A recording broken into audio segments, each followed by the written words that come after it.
Hey there, it's Erin from Littles of Learning, and today I'm going to share with you 5 tips for how to help your little one become a strong rhymer. So, rhyming is a really important skill for our preschoolers to master. It is a phonological awareness skill, and it is also an oral language building skill. And phonological awareness and oral language are 2 of the most important factors for future reading success. So if you want your little one to be a strong reader in kindergarten and first grade and second grade, then one of the skills you want to work on now while they're young is rhyming. So phonological awareness, if you haven't heard that term before, it just means to be able to hear and manipulate the sounds of spoken words. So it's all done orally. And that's why rhyming is one of those skills. Rhyming is something that's done orally. I have another video about phonological awareness that I will link down below in case you're interested in learning more. Now, rhyming is a really interesting skill because even though it's important for our little ones to be able to hear and produce rhymes, rhyming doesn't necessarily lead right to reading. There are a lot of phonological awareness skills that are important for reading. Rhyming is one of them, but it's not the most important. So if your little one is really struggling with rhyming, that is okay. I have had students before who couldn't rhyme very well, but they could already blend and read CVC words, and they were becoming strong readers and strong decoders, but they still struggled with that rhyming piece. So if it's not coming naturally or easily to your little one, don't worry about that. We're just gonna keep working on it, and hopefully these 5 tips will help. But like I said, it's not the most important factor for future reading success. Okay? All right, let's get started. Tip number 1 when it comes to rhyming is actually a tip for you as the parent or the teacher. It's really important that you know how rhyme develops in little ones so that you are kind of understanding how they are going to progress along this continuum. So most of the time when we think about rhymes, people think about producing rhyme. We ask a little one, what rhymes with cat? And then they would say bat. And that is what we think of as rhyming. But rhyming actually has a lot of steps before we get to that last step, which is called rhyme production. So let's back up before we even get there. We just want to start by exposing our little ones to rhymes. So that means reading a lot of rhyming books, singing songs, nursery rhymes, saying silly sentences that have rhymes in them. So just exposing them to the language of rhyme so they can start hearing that rhythmic language. So I grabbed a couple of books that we love that are rhyming books that I'm sure you know as well. But some of our favorites to read over and over again, of course, Little Blue Truck, always a favorite with preschoolers everywhere. This one is called 10 Black Dots, one of our favorites. Not only does it rhyme, but it also is a counting book, and it's also very creative. It leads to that creative thinking, so we love that one. We have Polar Bear, What Do You Hear? Which is, of course, just like Brown Bear, What Do You See? So we love to read both of those books. And this one is Oh My, Oh Dinosaur. So we love this one as well. Lots of silly rhymes in here. So when you read books like this over and over again, your little one starts hearing those rhymes. That's the first step. They're starting to hear and be exposed to those rhymes. So then after that, when you're reading these books and they have them memorized, what you can do is you can stop before you finish the sentence and you can have them fill in the blank. So what I mean is, let's say, for example, Little Blue Truck. If you know this book, you know that all of the Little Blue Truck books start the exact same. They start, horn went beep, engine purred, friendliest sounds you ever heard. So if you stop and give your little one a chance to fill in the rhyming word in books and songs where they know all of the words, that's really great because that helps them start hearing that rhyme and then feeling confident because they added in that rhyming word themselves. So go through your books, see which ones are favorites that they have memorized that are rhyming words, and next time you read it, just pause and let them fill in the blank. You can do that with songs too, which is really fun. So then for rhyme recognition, that is our next step. And in rhyme recognition, you are going to be giving them 2 words and you are going to be asking them if they rhyme or if they don't rhyme. So that could look like this. I wonder if these 2 words rhyme. Cat, bat. They could give you a thumbs up if they rhyme, and then they could give you a thumbs down if they don't rhyme. So we're not asking them to produce their own rhyming word yet. We're just asking them to start hearing and recognizing if those 2 words rhyme or not. After that, if they're pretty good with 2 words and they can tell you if they rhyme or don't rhyme, try 3 words have two of the words rhyme and one of the words not rhyme and see if they can pick out that odd man out.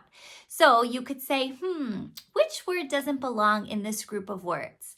Cat, sat, ball.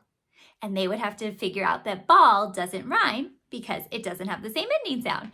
So that is a really tough skill because you're having them use their critical thinking skills to pick out the word that doesn't rhyme.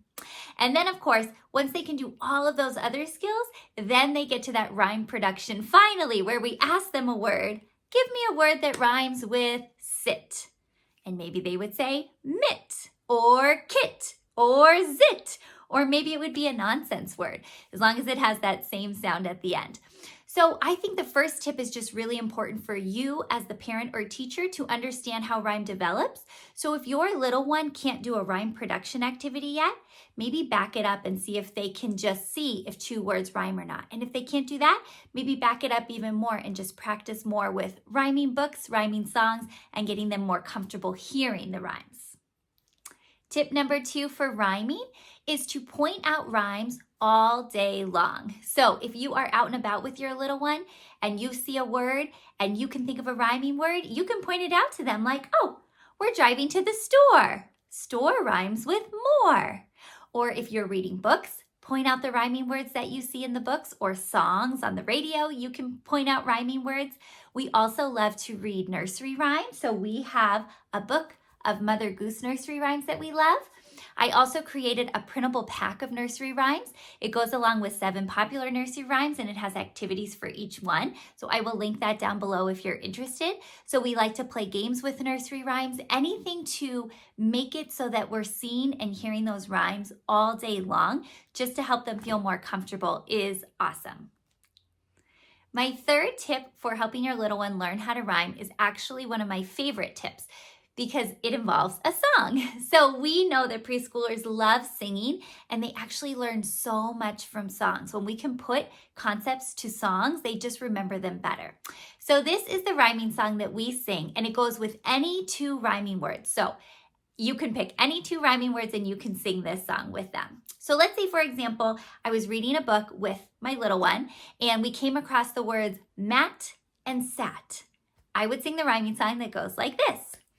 Mat, sat, these words rhyme. Mat, sat, these words rhyme. Mat, sat, these words rhyme. They sound the same at the end. That's it. Pretty easy. You can sing it with any 2 rhyming words. And so I would do that and point those words out all day long, and then I would add in that song because it's just so catchy, and then they can start putting in their own 2 words as well. That song can get a little long, so you can do an abbreviated version if you don't want to do the whole song. So let's say you saw the words cat and sat. You could just say, cat, sat, these words rhyme. They sound the same at the end. You don't have to sing the whole long version. You can sing the shorter one. But if you sing that when you are recognizing rhyming words and your little one will start singing that song, then you're going to hear them sing it on their own, which is really fun. And if you're in a classroom, this is the perfect class activity to do during a circle time or a small group time, to have them start singing that song together so they can start recognizing that those words rhyme. And I especially love that song just because it draws attention to the fact that the words sound the same at the end, because that's what a rhyming word is. 2 words that sound the same at the end of the word. My 4th tip when helping your little one learn how to rhyme is to make it multisensory. So one of the reasons that rhyming can be really tricky is because it's all done orally. So yes, you could absolutely bring in pictures to this. So you could show a picture of a cat and a picture of a mat and talk about how those rhyme, but those are just pictures of the objects. Hearing the rhyme is still all done orally. And so that can be a little tricky. When you make it multisensory, you are giving your little one something to hold on to, something to touch to make it more physical, and then that is going to help them remember it. So the way I like to do this is to break up words into their onset and rhyme. And what I mean by that is if you take a word such as cat, the onset is the initial consonant sound, so the k, and the rhyme is spelled R-I-M-E. Rhyme is the vowel and everything that comes after, so it would be at. So to break up the word cat into onset and rhyme, I'm going to take my arm out, I'm going to take my other hand and I'm going to say the onset on my shoulder and the rhyme going down my arm. K, at. Then I'm going to blend it. Cat. So I have just broken up that word into its onset and rhyme. Remember, that's R-I-M-E. And so I do this to show little ones that if the rhyme down my arm, the R-I-M-E rhyme, is the same in two words, then that means those two words rhyme, R-H-Y-M-E. So, for example, if we were to do cat and mat, we would say k, at, cat, at, mat. So those are our two words. So let's see if, when I go down my arm, it's the exact same sound. K, at, at. It is. Both times I said at going down my arm. That means those two words rhyme. So then you could also break up two words that don't rhyme and show how they are not rhyming words. So let's say you did cat, k, at, and let's say you did dog, og. So you would talk about k, at, og, at, og. Those don't sound the same. They're not the same. So those two words don't rhyme. So I like breaking it up in this way. Like I said, it makes it physical so that they have something to touch and also shows them that the rhyme, the R-I-M-E, that's the part that we want to sound the same in words. And that means that those words rhyme. Now, when you first start doing this, your little one might totally be like, at, og, yep, those rhyme. So it just takes practice and modeling over and over and over again. So it's not something that they're going to pick up maybe in a day or 2 days or a week. It might take months, but I promise you that they will get it with practice and consistency. And the fifth tip I have for you for rhyming is only for those little ones who are ready to look at the letters in words to see how they rhyme. So if your little one already knows their letters and their sounds, maybe they're starting to decode CVC words, they're starting to blend sounds together to read words, then you could actually introduce letters to show them how words rhyme. If your little one is not ready for that yet, I would not do this step because you don't want to confuse them with the letters and the sounds. Rhyming is tricky enough as it is. So this is only for little ones who are ready, but if they are ready, then you can work with them on spelling rhyming words and show them how they have the same sound at the end. So you could start by asking them to spell a word for you. So if you said, let's spell the word cat. What sounds do we hear? K, a, t. Let's spell those sounds. K, a, cat. So we have our word. And then you would do another rhyming word. So let's say, for example, mat. What's the word? Mat. What sounds do we hear? A, t. What letters spell those sounds?